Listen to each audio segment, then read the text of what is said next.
এই লোকটা ছোটোবেলা থেকে শখ ছিল সে একটা সাপ পালবে। তখন এই লোকটা একটা সাপ নিয়ে এলো। এই সাপটা নিয়ে যখন সে মানে আস্তে আস্তে সাপটা বড় হতে লাগলো, বড় হওয়ার সাথে সাথে এই সাপটা মানে এই লোকটা যেখানে যেত ওই সাপটাকে সাথে করে নিয়ে যেত। তখন একদিন হঠাৎ করে সাপটা খাওয়া দাওয়া সব কিছু ছেড়ে দিয়েছে। এই সাপটা রাত্রে ঘুমায়ও এই ছেলেটার সাথে। তখন সাপটা যে খাওয়া দাওয়া ছেড়ে দিয়েছে, লোকটা তো এটা ভাবছে না যে সাপটা আসলে এরকম কেন হয়েছে, খাওয়া দাওয়া কেন ছেড়ে দিয়েছে। আসলে এই সাপটা অনুভব করছে যে তাকে খেয়ে সে হজম করতে পারবে কিনা।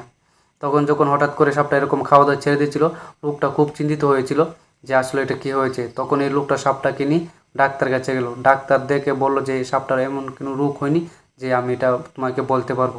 তখন সেই দিন রাত্রেবেলা যখন সে ঘুমায়, এই সাপটা তাকে গিলে ফেলে। বন্ধুরা, এই ভিডিওটা দেখে তোমরা কী বুঝলে? এই ভিডিওটা দেখে এটাই বোঝা যায় যে তুমি যাকে বিশ্বাস করবে, তুমি যাকে খাওয়াবে, দিন শেষে সেই তোমাকে চুপল মারবে।